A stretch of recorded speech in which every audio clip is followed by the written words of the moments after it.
कहिए कैसे हैं आप? फेस्टिवल्स तभी लगते हैं जब उसको पूरे परिवार के साथ और प्यार से मनाया जाए। अब जैसे भैया दूज की बात लीजिए, भाई बहन का कितना प्यारा त्योहार है, पर पेरेंट्स क्या सोचते हैं, इतना लड़ते हैं, चैन ही नहीं लेने देते, सांस ही नहीं लेने देते। ये भाई भाई हो या भाई बहन हो, आपस में बहुत लड़ते हैं। पेरेंट्स कहीं तो ये भी कहते हैं कि आप पूरे साल त्योहार नहीं रह सकते, क्योंकि त्योहार में कम से कम लड़ना बंद हो जाता है, लड़ना झगड़ना बंद हो जाता है। तो ऐसा हो सकता है कि बच्चे प्यार से रहें, पर कैसे? इसमें भी पेरेंट्स की भूमिका, पेरेंट्स का अहम रोल है। अगर बच्चा झगड़ा करता है, देखिए हम ये चाहते हैं कि सारे साल बच्चे खुश रहें, हंसते रहें, ठीक उसी तरह जैसे कि त्योहारों में रहते हैं। तो ऐसा पॉसिबल है, पर कैसे कि बच्चे आपस में लड़े ना, ऐसे कैसे पॉसिबल है? इसमें भी पेरेंट्स की बहुत भूमिका होती है, अहम रोल होता है। तो आज यही बात करते हैं कि जब बच्चे आपस में लड़े तो पेरेंट्स की क्या भूमिका होनी चाहिए, पेरेंट्स का क्या रोल होना चाहिए, किस तरह से उनको हैंडल करना चाहिए, किस तरह से डील करना चाहिए जो बच्चे लड़े, कि घर में लड़ाई भी ना हो, शांति का माहौल रहे और सब प्यार से रहे, ऐसा लगे कि जैसे त्योहार है। बच्चे प्यार से रहे, लड़े झगड़े ना, इसमें पेरेंट्स की अहम भूमिका होती है। तो चलिए आज मैं आपको इसके 9 पॉइंट्स बताती हूँ।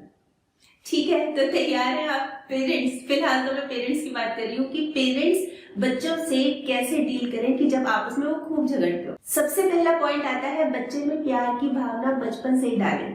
देखिए मैं एक एग्जांपल देके बात करती हूँ। मान लीजिए कि आपका एक 3 या 4 साल का बच्चा है, ठीक है, और एक आप एक्सपेक्ट करें एक आने वाला है, तो अपने जो 4 साल का 3 साल का जो बच्चा है ना, उसको कॉन्फिडेंस में लेके बात कीजिए, उसको बात कीजिए, उसको बताइए कि अब तुम्हारा भैया या छोटा दीदी आएगी और तुमने उसका ख्याल रखना है, अब तुम बड़े हो जाओगे, कितना अच्छा लगेगा, तुम उसकी केयर करोगे। इस तरह की अच्छी और प्यारी बात है। कई बार क्या होता है कि ना, जैसे एक बच्चा है, वो उसका एक अपना रूम है, पूरा रूम है उसका, ठीक है, और उसकी अलमारी है, तो आप क्या कर रहे हैं, आप एक्सपेक्ट कर रहे हैं अब थोड़े दिनों बाद आ जाएगा आपके घर में एक और नन्हा मेहमान आ जाएगा, तो आप क्या कर रहे हैं, तो आप बच्चे के रूम में जाते हैं, उसका पलंग एक तरफ, वहां पे छोटा पलंग रख रहे हैं, एक और छोटा पलंग, उसकी अलमारियां, जो बच्चे की जो पूरा कमरा था उसका, उसकी अलमारियों के 2 खाने खाली कर दिए, चलो अब उसका है। तो उससे पूछिए ना, देखिए ये सिचुएशन तो आएगी, पर हम शुरू से ही उसके मन में ना गुस्सा पैदा कर रहे हैं, नाराजगी, कि देखो वो आ रहा है, उसने तो मेरा हक छीन लिया। होता ही है ना बच्चे में, अब मेरे खिलौने भी लेगा, मेरी सब चीज लेगा। उसको बचपन से ही आदत डालिए कि देखो हमने मिलके रहना है, मिलके खेलना है, हमारी छोटी सी फैमिली होगी, भैया आप बड़े भैया बनोगे या बड़ी दीदी बनोगे, कुछ भी ऐसा कह के बच्चे को मोटिवेट करना है। और जहां तक रूम की बात है कि शेयर तो होगा ही रूम, पर बच्चे से पूछिए, अच्छा ये बताओ कि जो छोटा बच्चा आएगा उसका पलंग कहाँ रखे, उसको अलमारी का कौन सा खाना दें। उस बच्चे को क्या समझ है, उसको तो 1-1.5 साल तक समझ भी नहीं होगी। जो छोटा नन्हा मेहमान आएगा उसको तो समझ भी नहीं होगी, इसलिए बच्चे से पूछिए, उसको बताने दीजिए कि आप अच्छा अलमारी के ये 2 रैक्स है, ये उसको दे देना, है ना। तो इस तरह से उसका बेड डेकोरेट करेंगे, मतलब उससे बात कीजिए, उसमें इंटरेस्ट क्रिएट कीजिए, उसको इन्वॉल्व कीजिए। पर हम शुरू से ही कह देंगे नहीं नहीं तुम दूर हटो, और ये भैया का है, ये ऐसे करना, ये ऐसे करना, तो उसको शुरू से ही जलन होनी शुरू हो जाएगी कि ये तो आके इसने तो मेरी सारी चीजें ले ली। तो ये पेरेंट्स की अहम भूमिका है कि बच्चे के अंदर ना बचपन से ही प्यार पैदा करें, ये बहुत जरूरी है। ये तो बात थी बचपन की। अब बात आती है दूसरा पॉइंट, इम्पार्शियल रहे। हम पता क्या करते हैं कि ना, जैसे बच्चा मान लो छोटा है, तो उसकी साइड लेने की, ये छोटा है इसको क्या समझा, और बड़े को दे तड़ाक दो चाटे की जागे, ऐसा नहीं होता। मतलब रीजंस तो पता कीजिए, कई बार छोटे बच्चे बहुत शरारती होते हैं, बिना जाने बिना कुछ समझे आप मतलब एक ही साइड नहीं लीजिएगा, मतलब दोनों को अच्छी तरह, जैसे मान लीजिए आपको एक बहुत अच्छा मौका मिल रहा है जज बनने का, आप जज बन जाइए, ऑर्डर कीजिए, दोनों एक तरफ एक को खड़ा कीजिए, हाँ भाई एक एक करके बताओ, और फिर फैसला लीजिए। ऐसे नहीं कि वो छोटा है, वो उसको क्या समझ है, तुमको समझाना चाहिए और बड़े की पिटाई कर दो, ये चीज नहीं होनी चाहिए। मतलब पार्शियलिटी नहीं होनी चाहिए। हाँ, अगर आपको जो चीज सही लग रही है, पर पहले दोनों पक्षों को सुनना पड़ेगा, दोनों या तीनों जो भी पक्ष है उनको सुनना पड़ेगा और फिर फैसला लेना पड़ेगा। ये चीज बहुत जरूरी है। तीसरा पॉइंट आता है रोल मॉडल बने। देखिए ये सुनने में शायद आपको अच्छा ना लगे, पर ये बहुत जरूरी है। जरूरी इसलिए है कि हम जो पेरेंट्स होते हैं ना, बहुत लड़ते हैं। मतलब हम बच्चों की लड़ाई झगड़ा सुलझा रहे हैं इस समय, पर हम पेरेंट्स बहुत लड़ते हैं। कैसे लड़ते हैं? हस्बैंड वाइफ, अच्छा, हस्बैंड वाइफ तो आपस में लड़ते ही लड़ते हैं, उसके अलावा जैसे कि मान लो कोई बाई लेट आई काम वाली, या ऑफिस से कहीं से आप डांट खा के आ रहे हैं, गुस्सा बच्चों पे उतार रहे हैं, तो बच्चा क्या करेगा, अपने छोटे पे उतारेगा ना। वो आपसे डांट खाएगा, बेवजह आप छोटे पे उतारेगा। तो आपको कंट्रोल करना है, कंट्रोल इन द सेंस कि आपको रोल मॉडल बनना है, आपको भी पेशेंस रखनी है। मतलब एक तो बच्चों के सामने हस्बैंड वाइफ आपस में प्लीज ना लड़े, वो बहुत ही अच्छा रहेगा। लड़े ना, एक एग्जाम्पल सेट करें कि लड़ाई नहीं करते, आपस में बैठ के प्यार से बात की जा सकती है, क्योंकि बच्चा जो देखेगा ना उसी को ही अप्लाई करता है। आपने ये देखा ही होगा कि जो देखता है उसी को ही अप्लाई करता है, इसलिए बहुत ज्यादा जरूरी है कि आपस में हस्बैंड वाइफ तो ना लड़े, और कोई भी गुस्से वाली चीज हो ना उसको एकदम से फ्लेयर अप होके उसको मत दिखाएं, उसको थोड़ा सा कंट्रोल करके, ताकि उसमें भी आपके बच्चे में भी अच्छी फीलिंग आए और बात बात पे वो लड़ाई झगड़े पे उतारू ना हो जाए। ये बहुत जरूरी है। चौथा पॉइंट आता है कि शांत रहे। एक्चुअली क्या होता है कि ना हम बहुत जल्दी फ्लेयर अप हो जाते हैं, जहां लड़ना शुरू किया बीच में कूद जाते हैं। दो बच्चे हैं, मान लीजिए स्कूल बैग पे बात हो रही है या स्कूल से आए हैं, आपस में डिस्कशन चल रहा है, उनको करने दीजिए। बीच में कूदने की जरूरत नहीं है, जब तक आपको जरूरत ना पड़े, जब तक क्योंकि हाथापाई ना हो जाए, गुत्थम गुत्था ना हो जाए। एक बार उनको ना आपस में कन्वर्सेशन करने दीजिए। कई बार क्या होता है कि हम बीच में कूद जाते हैं, बच्चों की बात चल रही है उनको करने दीजिए, हम बीच में कूद जाते हैं। उससे क्या होता है कि जिस बच्चे को शील्ड मिल रही है ना, वो और ज्यादा ऊंचा बोलता है, और ज्यादा तेज बोलता है। तो इसलिए उनको आपस में करने दीजिए। जब आपको लगता है कि अब आपको जरूरत है बीच में आने की, तो आइए। थोड़ा बहुत लड़ना ना हेल्दी भी होता है, हेल्थ के लिए भी अच्छा होता है। ये इसके बारे में भी ये भी बहुत बड़ा टॉपिक है, इसके बारे में बाद में बताऊंगी, इस समय तो नहीं। पर बच्चों को लड़ने दीजिए, उनको झगड़ने दीजिए, किस तरह के रिएक्शन आते हैं, किस तरह से वो फेस करते हैं सिचुएशन को, किस तरह से रिएक्ट करते हैं, ये उनको करने दीजिए। एक बार उनको करने दीजिए, जब सिचुएशन आउट ऑफ कंट्रोल हो जाए तो अलग बात है, पर एक बार उनको करने दीजिए।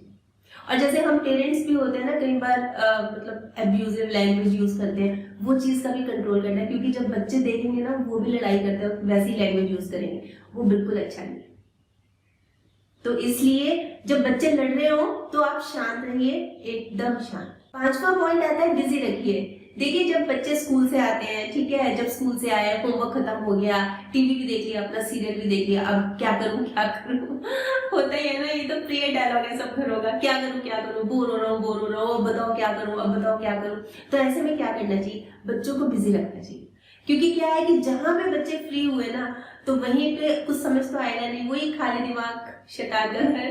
तो क्या करें, आपस में फिर गुत्थम गुत्था हो जाते हैं, फिर मतलब कोई बात ही नहीं होती, बेसिक टाइप की बातें होती है और आपस में झगड़ना शुरू कर देते हैं।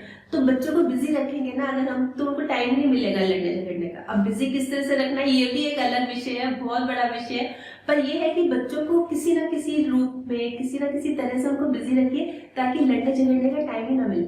और टाइम से रिलेटेड एक और बात आती है कि टाइम मैनेज कीजिए। जैसे आमतौर पे बच्चे क्या होता है कि जब टीवी देख रहे हैं तो रिमोट तो मतलब मुख्य मेन वजह होता है कि एक चैनल जो देखना वो तो देखना ही नहीं, दूसरे को दूसरा देखना है, रिमोट के पीछे लड़ाई होती बहुत होती है।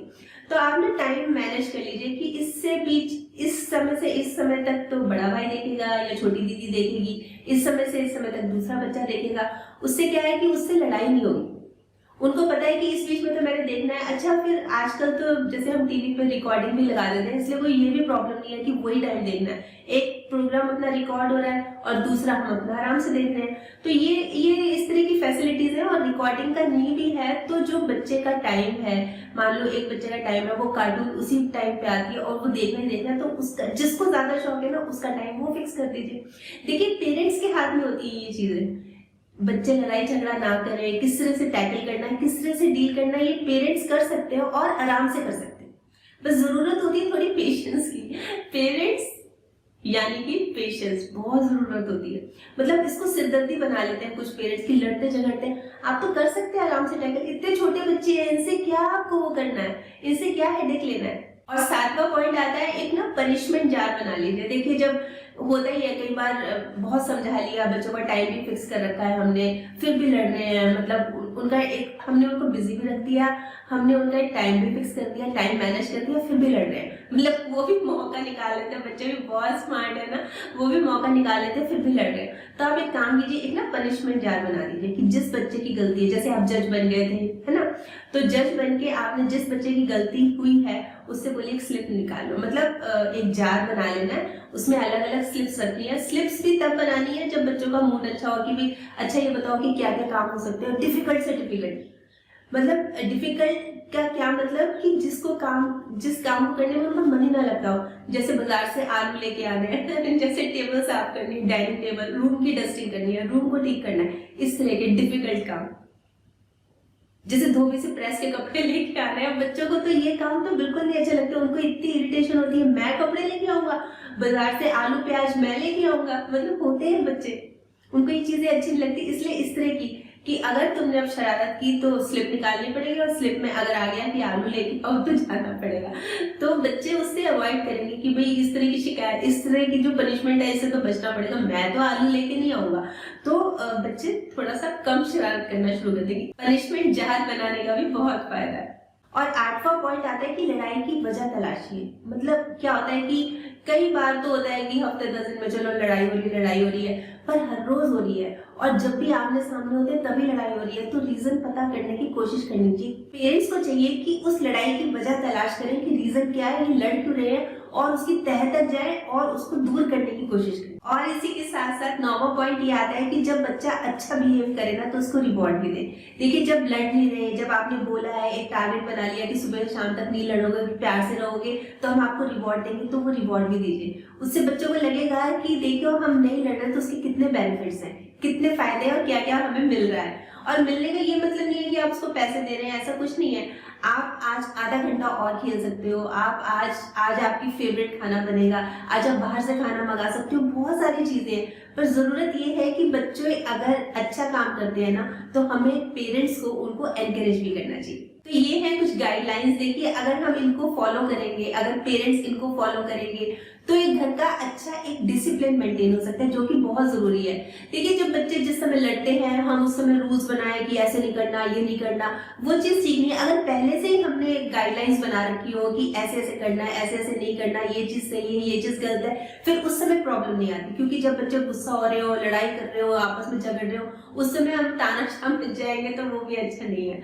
तो ये तो थे थोड़े से पॉइंट्स। आप बताइए अगर आपके पास भी कोई और अच्छे आइडियाज है ना, कोई और अच्छे पॉइंट्स है तो आप जरूर बताइएगा, फिर हम मिलकर शेयर करेंगे और एक घर का एक बहुत अच्छा एटमॉस्फेयर जहाँ पे बच्चे प्यार से रहेंगे, लड़ाई झगड़ा ना करें, वो बनाने की कोशिश करेंगे। क्योंकि हमें ये भी तो चाहिए ना कि हर दिन हमारा त्योहार हो ताकि सब बच्चे प्यार से रहे, सब पूरी फैमिली खूब खुशी से और खूब प्यार से रहे।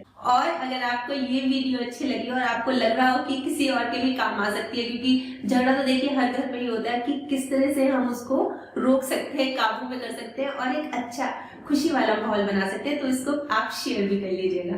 तो कल फिर मिलूंगी, तब तक स्माइल भी रखिए और पॉजिटिव रहिए और पॉजिटिव सोचिए। और हाँ, अगर आपने मेरा यूट्यूब वाला चैनल सब्सक्राइब कर लिया तो बहुत बहुत और बहुत सारा धन्यवाद, और नहीं किया तो प्लीज कर लीजिएगा। बाय।